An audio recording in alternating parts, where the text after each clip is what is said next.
Nós estamos vivendo no Brasil tempos sombrios. Quem poderia imaginar que em pleno século XXI as pessoas não poderiam se manifestar como bem entenderem?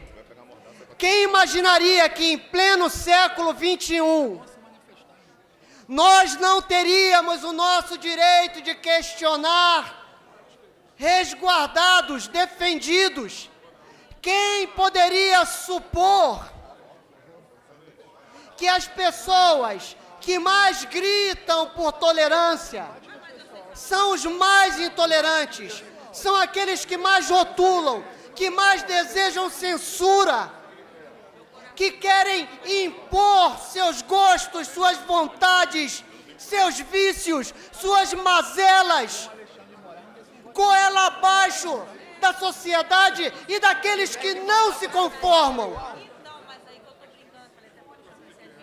Quem imaginaria que em pleno século XXI, deputado Eliomar, nós não poderíamos gozar de liberdade plena no Brasil?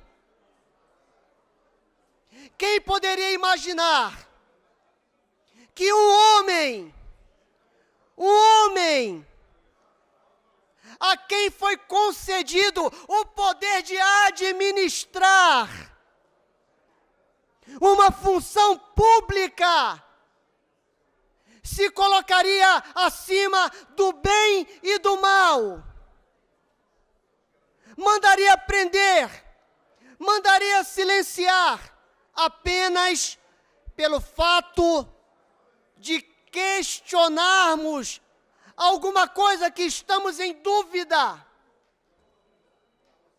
Pois bem, senhores, essa é a situação do Brasil atual.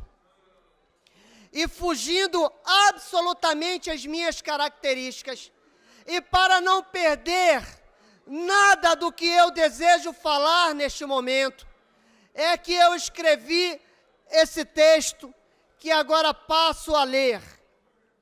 Senhor presidente, o que seria da filosofia, por exemplo, se os filósofos não pudessem questionar? O que seria da filosofia, deputado? Se o filósofo não pudesse exercitar sua capacidade de, diante do maravilhamento do mundo, fazer perguntas, questionar, a filosofia não seria filosofia, a filosofia não existiria. O que seria da ciência sem a possibilidade de fazer questionamentos e de não aceitar fórmulas prontas? Não seria ciência, porque o verdadeiro cientista, ele precisa perguntar, ele precisa questionar, ele precisa duvidar. Senão é crença, mas não é ciência. O que seria da justiça se advogados, promotores e juízes não pudessem formular e fazer perguntas? Como seria a administração da justiça se isso não pudesse se dar em concreto? O que seria do jornalismo sem a possibilidade de fazer questionamentos sinceros, verdadeiros e, às vezes, até mesmo questionamentos desconcertantes? Existiria jornalismo sem essa possibilidade? O que seria da vida de um jornalista se ele, diante de qualquer autoridade, se diante de qualquer poderoso do mundo, o jornalista não tivesse liberdade para questionar, para fazer perguntas, por mais desconcertante que ela fosse?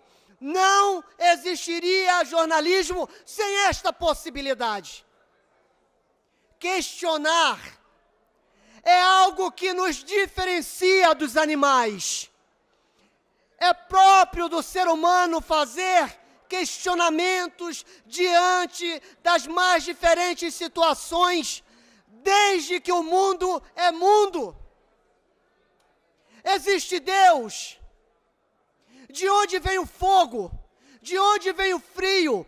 Como faço para me alimentar? Este é o melhor caminho. Não é, isto é verdade, isto é mentira. O ser humano, enquanto tal, ele precisa fazer questionamentos. Ele não pode viver sem isto. Chegamos num nível muito perigoso.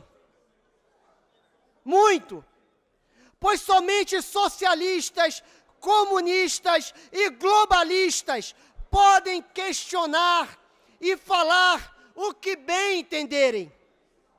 Não queremos, por óbvio, que eles sejam censurados como nós estamos sendo, mas que a liberdade de expressão seja um direito de todos, Alexandre. Isso não pode ser direito, privilégio somente de uma casta. Não somente socialistas, comunistas e globalistas devem ter o direito de se expressarem. Nós, conservadores, também queremos os mesmos direitos, porque senão isto não é democracia, é um simulacro. Até uma expressão foi criada para tentar explicar o inexplicável, justificar o injustificável. Desordem informacional.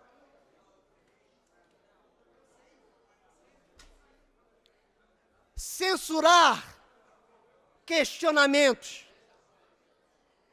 é típico de regimes autoritários, de regimes que querem desumanizar, animalizar, coisificar e objetificar pessoas.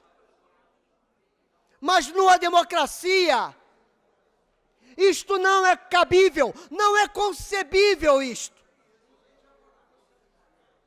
Senhores deputados, aqui presentes, Felipe Poubel, Alana Passos, Alexandre Freitas, Alexandre Quinoploc, Anderson Moraes, Daniel Librelon e todos os demais. Se um parlamentar não puder falar, não puder questionar, não puder se expressar sem amarras para defender a sociedade e o que ele acredita, qual é a necessidade do parlamento? Para concluir, por favor, Márcio. Qual é a necessidade do parlamento se nós não pudermos nos expressar sem amarras? Para que serve o parlamento? Para que nós estamos sendo pagos pelo povo? Se nós não pudermos nos expressar como bem entendermos.